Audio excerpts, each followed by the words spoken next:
Assalamualaikum warahmatullahi wabarakatuh. Perkenalkan nama saya Adinda Dulestari dari semester 2A dengan NPM 7420122009. Di sini saya akan mereview mata kuliah hukum pidana yang telah dibahas pada minggu lalu, yaitu alasan penghapusan pidana. Yang pertama, alasan penghapus pidana, yaitu alasan yang memungkinkan seseorang yang melakukan perbuatan yang memenuhi rumusan delik atau tindak pidana, tetapi tidak dapat dipidana. Alasan seseorang tidak dapat dipidana karena perbuatan yang memenuhi rumusan tindak pidana tidak merupakan tindak pidana karena tidak bersifat melawan hukum.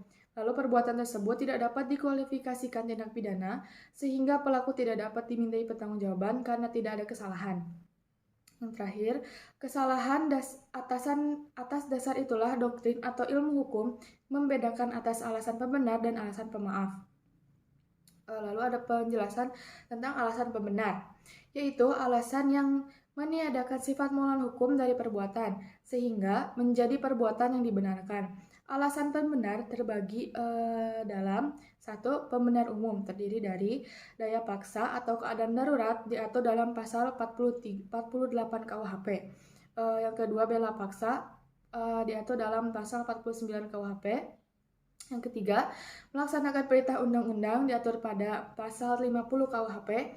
Yang keempat, perintah jabatan yang sah diatur dalam pasal 40 pada pasal 51 ayat 1 KUHP.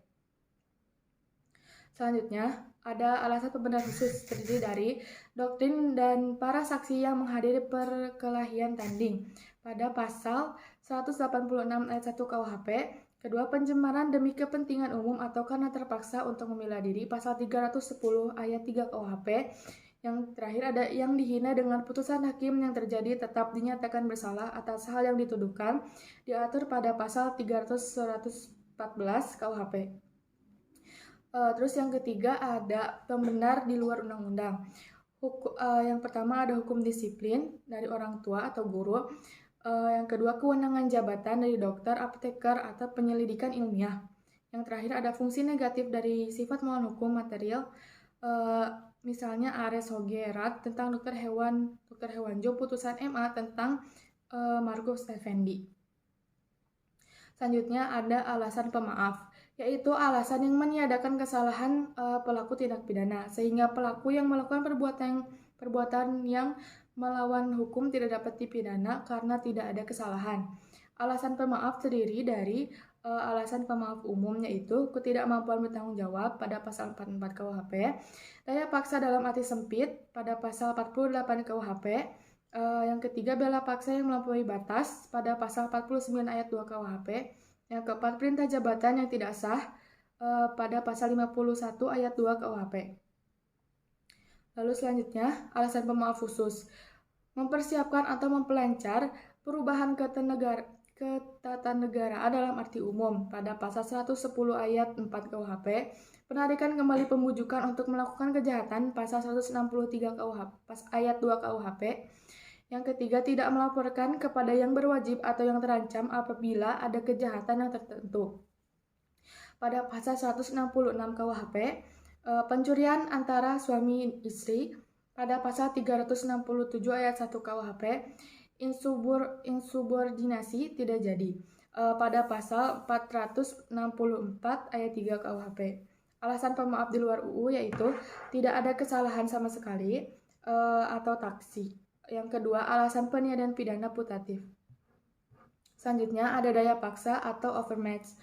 Diatur dalam pasal 48 KUHP, tetapi tidak memberikan pengertian karena itu harus dicari dalam MVT yang menjelaskan bahwa daya paksa adalah setiap kekuatan, setiap paksaan, setiap tekanan yang tidak dapat ditahan.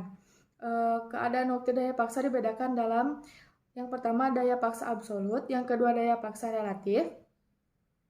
Lalu selanjutnya daya paksa dibagi menjadi 3, yaitu pertentangan antara dua kepentingan hukum. Yang kedua, pertentangan antara kepentingan hukum dengan kewajiban hukum. Yang ketiga, pertentangan antara dua kewajiban hukum. Selanjutnya ada bela paksa. Syarat-syarat bela paksa yaitu perbuatan harus terpaksa dilakukan untuk pembelaan yang sangat perlu. Yang kedua, perbuatan tersebut dilakukan karena ada serangan yang sekonyong-konyong atau mendadak dan seketika itu juga.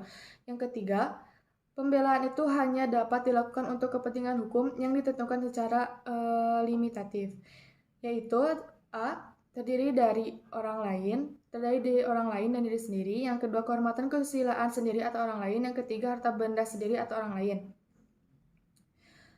Selanjutnya ada bela paksa yang melampaui batas, diatur pada pasal 49 ayat 2, yaitu berupa melampaui batas pembelaan yang diperlukan, pembelaan yang dilakukan sebagai akibat yang langsung dari gunjingan jiwa yang hebat.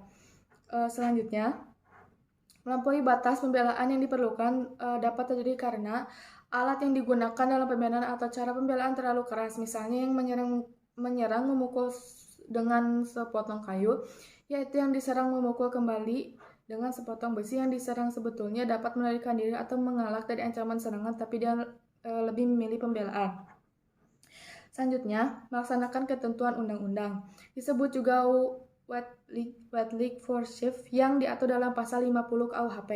Syarat melaksanakan perintah undang-undang adalah harus ada perbuatan melaksanakan undang-undang untuk kepentingan umum. Yang kedua, perbuatan tidak terbatas pada perintah undang-undang saja, tetapi juga atas wewenang yang diberikan undang-undang.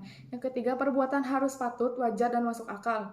Perbuatan yang masuk kategori melaksanakan undang-undang tidak bersifat melawan hukum, sehingga masuk dalam alasan pembenar. Yang selanjutnya, melaksanakan perintah jabatan. Disebut juga amdelik bevel, yang dibedakan dalam dua, yaitu melaksanakan perintah jabatan yang sah, pasal 51 ayat 1 KUHP, melaksanakan perintah jabatan yang tidak sah, pasal 51 ayat 2 KUHP. Seseorang yang melakukan perintah jabatan yang sah, perbuatannya dianggap tidak melawan hukum, sehingga perbuatannya tidak dapat dipidana. Perintah jabatan dianggap sah apabila ada hubungan jabatan antara yang memerintah dengan yang diperintah. Yang kedua, kewenangan yang memberi perintah harus sesuai dengan jabatan yang bersifat hukum publik. Yang ketiga, perintah jabatan yang diberikan harus termasuk dalam lingkungan kewenangan jabatannya. Lalu yang terakhir ada alasan penghapus di luar undang-undang. Terdiri dari diatur dalam jurisprudensi, yaitu fungsi negatif dari sifat melawan hukum material. Yang kedua, tidak ada kesalahan sama sekali atau taksi. Dan yang terakhir, dengan menggunakan alasan pembenar, yaitu hukum disiplin. Yang kedua, persetujuan izin dari orang yang dirugikan. Yang ketiga, dengan menggunakan alasan pemaaf. Sekian dari saya, mohon maaf bila ada kesalahan. Wassalamualaikum warahmatullahi wabarakatuh.